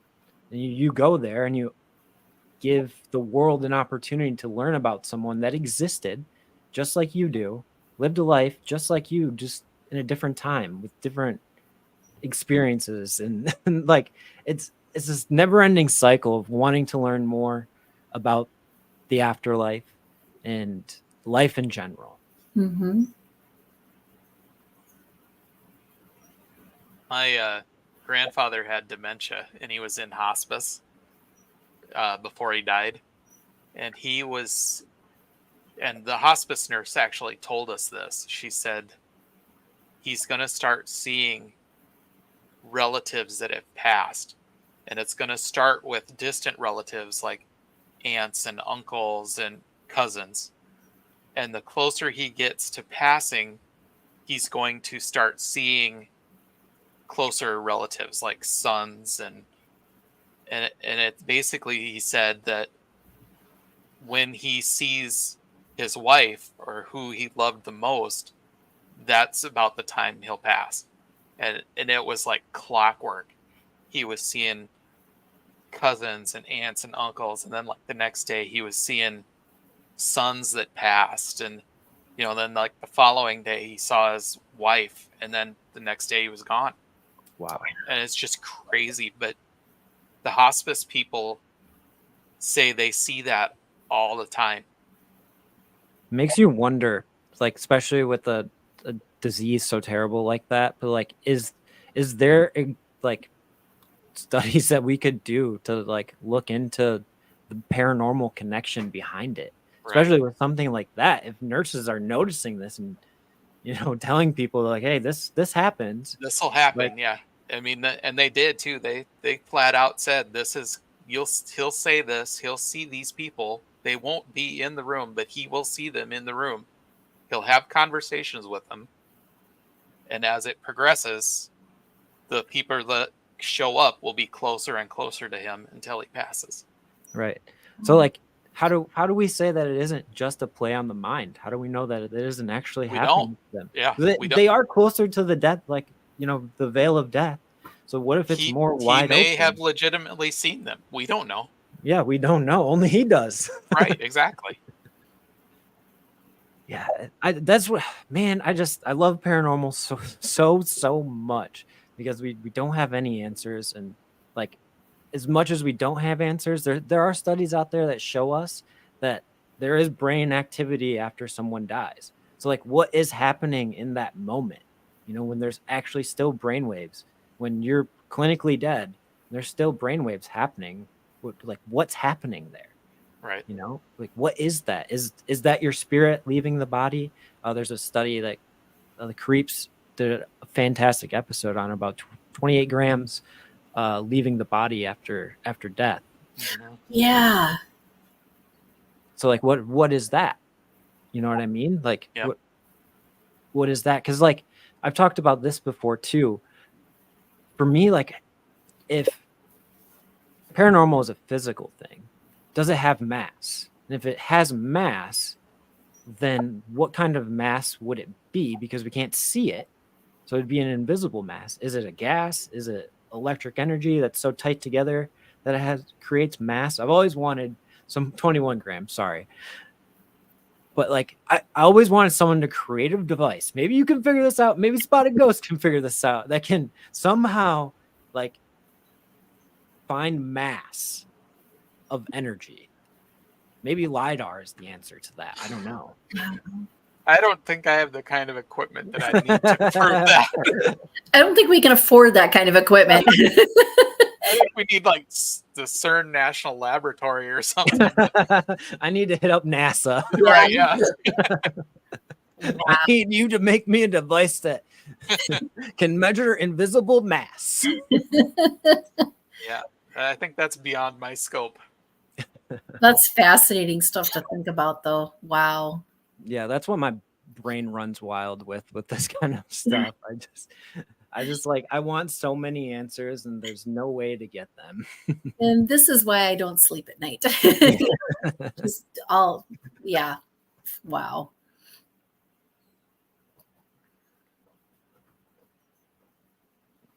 Sorry, I usually have a co-host that I can bounce off. I'm trying to run the show by myself tonight. Sorry if there's some quiet moments at times, but that's fine. I'm having a blast with you guys. This has been an absolutely amazing conversation. Do you have any questions I can maybe answer for you? What are you wondering about myself? Oh, goodness. Well, you've kind of shared some of your past experiences and stuff. What is like the experience you've had that's like, I know probably what you shared with your great grandma is probably definitely one of them, but have you had an experience that just sticks with you that you just can't like shake, whether it's good or otherwise? Yeah. So a lot of people on the show know about this too, but I'll get a picture to show you. Everyone loves this picture because, for one, we've had professional photographers look at this picture and they cannot debunk it. And so what happened is we went on an investigation at an extremely haunted cemetery here in Michigan called Mouth Cemetery. And that particular night, there was what's called a heat lightning storm. So there was no rain, pretty decent headwind, but not crazy. And there was electric lightning happening throughout the night. And we had the most wild paranormal experiences we've ever had in our lives happen that night. And at the end of the night, we captured this picture.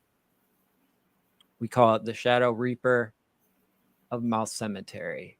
So you can see this dark black figure here. Mhm. Kind of drapers off. But it did. Do I have the other picture with it? I don't.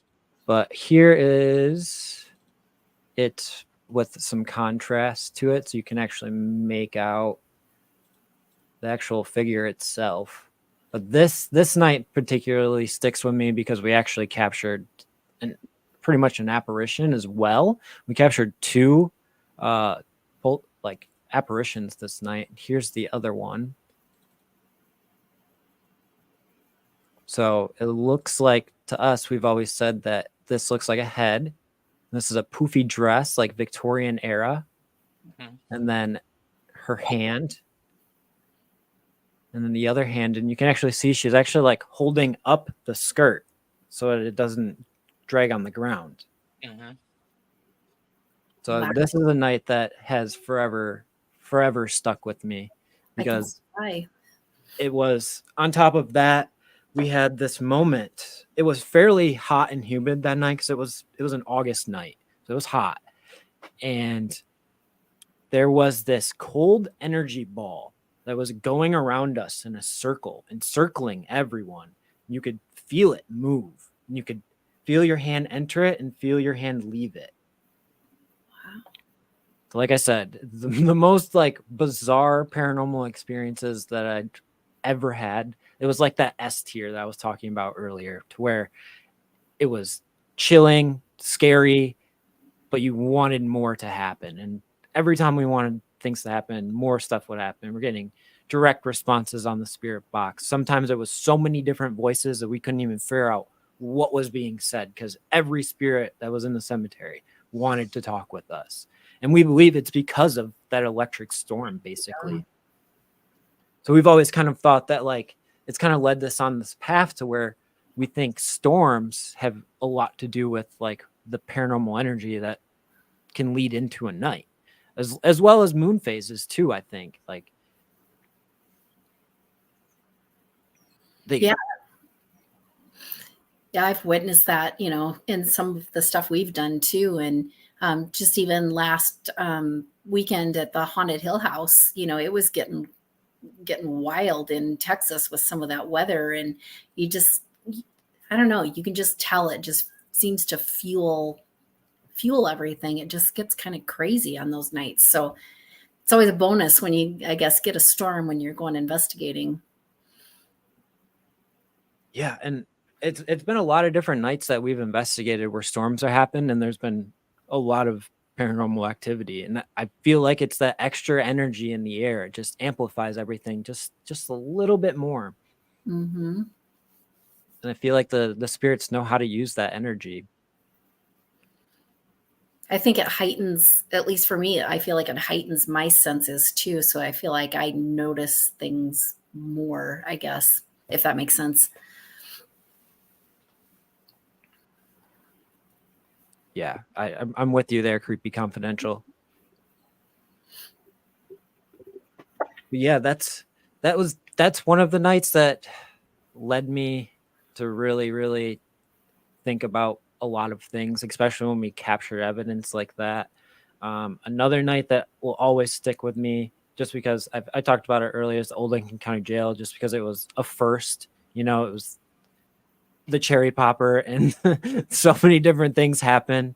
Like there was a specific jail cell at this jail where a lady lit herself on fire, and we really wanted to visit this cell. We had no idea where it was.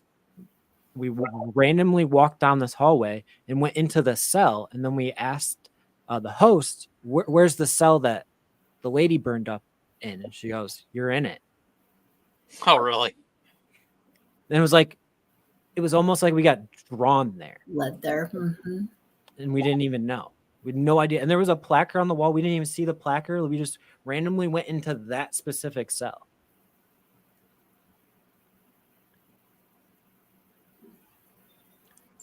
Oh, we got another question. Got another question from Macy. Is there any team or person that you would like to investigate with? Well, that's a tough one. There's so many people. I know. Every guest we've ever had on. Yeah, there's so many amazing people. And everybody I've had the opportunity to collaborate with has been amazing. People I'm just meeting through Facebook and stuff. I'm excited to meet up with the Haunting Angels later this year. You know, I've been so busy. I just haven't had time to really watch a lot of videos and stuff on social media. So I'm sure there's a lot of amazing people out there. I did get to do an event with Dustin Perry this year that was on Ghost Hunters, and that's a cool celebrity meet right there. he is amazing. And I'd say if the world had more people like Dustin Perry, what an amazing place it would be, because he's exactly what you see is what you get, and he is just the most kind-hearted person. And to witness him investigate just the little things he did that made so much sense in, you know, the way he went about things and interacted. And it was just fascinating. I enjoyed every second of it. And if I get an opportunity to go to an event he's at again, I would absolutely go. But he was amazing. That was probably one of my favorite investigations I've gotten to do. Marcus, do you have anyone in mind? Steve Gonzalez, I would like to. Oh, okay. Yeah. Shout out him. Yeah. Yep. He would be a cool dude to investigate with, 100%. I think anybody from the TAPS team would be like Steve Hawes, like any of the TAPS team would be incredible, just because they hold, for a lot of us, they hold such a specific, you know, interest into the paranormal, being one of the first TV shows that got super popular, and the way they just conduct business was. Yeah.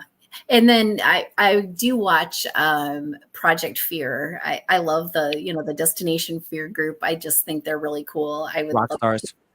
Yeah, they're just the coolest. Like that would be a lot of fun. But there's so many, and there's so many very talented and genuine psychic mediums that have been on a lot of, you know, shows and stuff too, that would be really interesting to investigate with.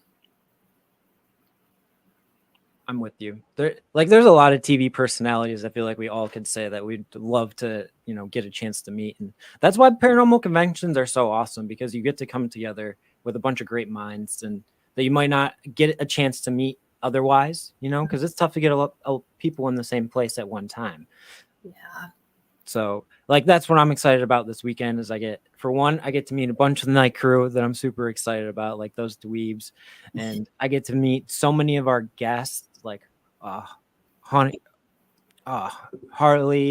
and Blood Moon, and obviously Tommy Tombstone and Tara from Paranormal XP, and the list goes on and on and on, and Butters, and just so many great people, and our paranormal papa, Danny Holroyd.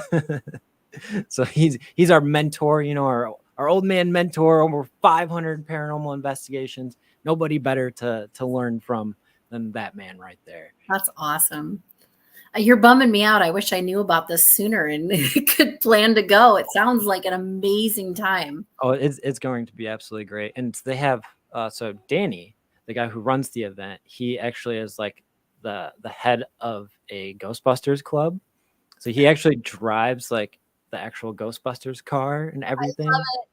He married Trevor and his wife and drove that to the wedding. So he pulled up in a Ghostbusters car. It was so cool. That is awesome. So there'll be all this Ghostbuster stuff there, and it's pretty good event. He knows how to put on a party. We'll say that. Well, it just sounds like a great time. Chat, help me out. You got any more questions for our awesome guests? We'll give them a minute, but again, I do want to thank you guys for joining me. It's been an absolutely amazing conversation, and I'm so thankful you guys were able to put some time away to spend some time with me and have this great conversation, get to know each other a little bit, and make devices live on air for the first time ever. This is so Right cool. there. You have one of the REM pods by you? Could show off a little bit. There we go. I have one right here. These are a little REM pods, so they're pretty small. And I like that they're rectangle because they pack easy. And they've got removable antennas, so you don't have to worry about the antenna getting busted. That's so nice. You can, set them on their side or set them flat. They have a little light on the power switch and on the top of them. And then we've got, this is my personal music box with my logo on it. They've just got the little sensor and then a power switch, super easy to use. But I think we've got well over like 26 different colors that we're making these in currently. Wow. And I'm always finding new colors because I love to do that. And then he's also making these K2 stands. Yeah, those are cool. Which is super cool because one less thing you have to carry around. You can set it at the end of the hallway and then you can see what it's doing. And then we made these, and these have been super popular. They're just a little cat ball. Little cat ball stands. That's awesome. Because you end up out that whole, like, it was the floor, like it's a little slanted, like it's on that stand and it goes off. What are you gonna say? Like, exactly. Right. And a lot of people are like, they don't go off when you're on. Yes, they do. They still go off. We use them. And yeah, people have just really gravitated towards these. We sell a ton of the little cat ball stands. So that's another little thing that we've got, but, yeah, and they work good too. Some of the, rundown places we go, the basements are dirt and slanted and everything else. So that lets you use your cat balls down there without them rolling around too. But it takes that factor of, questioning out of it when they go off and they're on the little stands. 100%. All right. What is your favorite scary movie? Do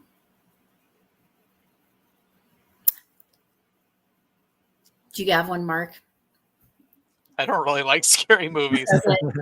He doesn't. I don't know. I like The Conjuring. I like anything that's got like truth behind it. I like Amityville or anything like that. I like. Yeah, so I love the Insidious series. Yeah, those are good. Yeah, I like a lot of them that are based off the Warrens. Yeah. Yeah, I love to watch cheesy, scary movies. Yeah, but I don't know if there's any that I've watched more than once, though. I guess I don't really get into them, but I like to watch them. I don't do haunted houses either. I'm not a horror movie. It's like, eh. See, and I love them. I love them. Occasionally I'll drag him along and he'll go through one with me. Yeah. I'm a big like psychological thriller buff too. Like I love psychological thriller movies and murder mystery movies and stuff like that. And true crime. I love watching true crime shows. True crime. Too. Yeah. I'm more into that than I am actual horror movies. Yeah. True crime gives me the creeps sometimes too. Just how evil some people are. It's just like, like a show that got me when I was a kid, America's Most Wanted. I always thought I'd look out the window and see the killer. All the time. Like I was so terrified when I was a kid that dude was going to show up and kill me. Like, yeah, the two stories are scarier than anything. Yeah, people are the real monsters. That's what it all is. Yes, truth is more scary than fiction. 100%. Yeah. Well, this is usually about the time that we, wrap up the show at the 2-hour mark. Like I said already countless times, thank you guys so much for joining us. We are absolutely thrilled that you would be our guests and spend your time with us and tell us about your experiences, because that's what the show is all about. And we can't thank you enough. Hopefully, we'll be able to have you back on after you go out on more adventures and we can learn some more stories about what happened and maybe take a look at that cat ball invention you have coming up. Yeah. Right. Well, thanks again for having us. It's been a lot of fun. And yeah, some of the stuff you talked about tonight, my mind's just going to be rolling all night long. I probably won't sleep well tonight going, maybe that was an alien, you know? Yeah. I'll be I thinking need you about- to build me one of these. Yeah, this Yeah, conversation's going to happen tonight. I can guarantee it. You remember the invisible math detector? Yeah, the invisible Gotta mass make detector. He'll wake up at 2 a.m. and just brilliant mind. And yeah. I figured it I out. know how to do it. Yeah. Looking up the phone number for NASA because you need to borrow their equipment to build this something, or yeah. You still have the foil from Roswell. Right. Yeah. I just need a little piece of it. Just a little bit. Oh my goodness. Well, again, thank you for joining us, and thank you, chat, for being so amazing tonight. We absolutely love you. If you haven't yet, make sure you like and subscribe so that more people can learn about our channel and see all the amazing stories that we share weekly with everyone.